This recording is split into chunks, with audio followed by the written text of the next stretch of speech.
Okay, welcome to Tech Tuesdays. No, not No. even Tech Tuesdays, isn't it? Welcome to 2 Minute Tech. Maybe that's what we should have called it. Maybe that's what we should. See you next Tuesday. See you next Tuesday.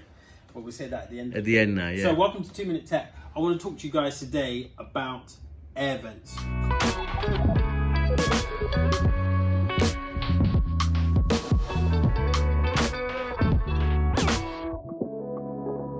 So when you're going to go buy your jackets, we normally look at how cool it looks or how bright it looks, but do we necessarily look at the function of the jacket? So I've got 3 jackets here, and I kind of just want to go through what's good about an air vent and what's bad about an air vent. So the first jacket here we've got is the Macha Myth, and this jacket has no air vents. So with a jacket like this, the price is amazing, it's 140 quid, but with a jacket like this, it means that you're gonna sweat, especially when it's like 30 degrees outside.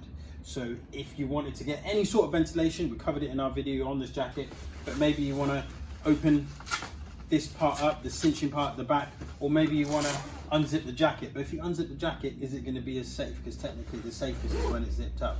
So that would be the Macha Myth, and that would be a jacket, any jacket without ventilation, which realistically when it gets warm, or if you live in a hot country, we want to kind of avoid this style.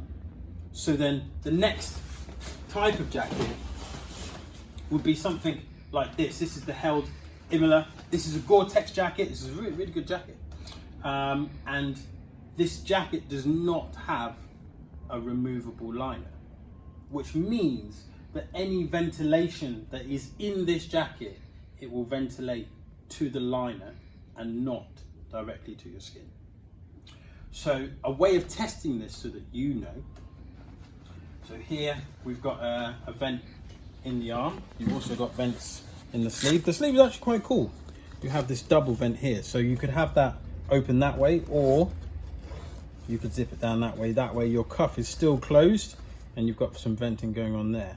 But if you were to put your hand inside, open the vent and then blow through, if you can't feel your breath going through, it's not a direct vent. So it's only going to vent to that liner, which is the case here. You may even be able to see the silver behind, which is the liner. I don't know if you can see that. Yeah? Yeah. It's coming up on the camera. You can see it. Whereas, for example, the air dam, that is a direct, I believe this is a direct vent.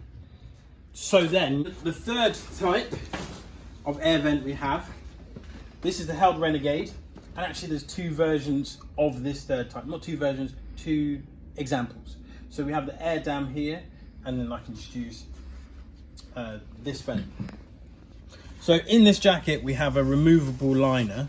So if I just move this liner to one side and put my hand inside, not the liner but just inside the jacket, and if I blow through that, I can feel my breath on the other side, which means this is a direct vent. This is not venting to the liner, which is going to take away most of that breeze that you want to feel. And it will be exactly the same with this air dam. And this is a CE approved construction, which means when you zip it up, you're still getting that protection. Remember that first jacket, the Macha Myth? We'd have to unzip it, we're losing protection.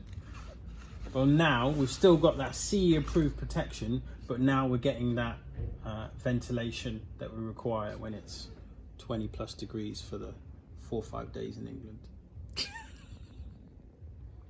So when you're going out and buying your jackets, just consider the vents, consider what they actually are.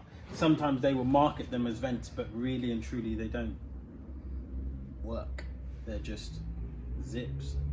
Another thing to consider with your vents, so obviously make sure you've got some decent vents on your jacket, but also have a look at the back of the jacket. And you want to make sure at the back of your jacket that you've got some vents also. Now these will be classed as exhaust vents, and what they'll do is they'll create negative air within your jacket, so it's pulling the air through your jacket, and the more air you're getting through, the cooler you're going to feel. If these are not open or not working, then it's going to limit how well the vents at the front are actually going to work.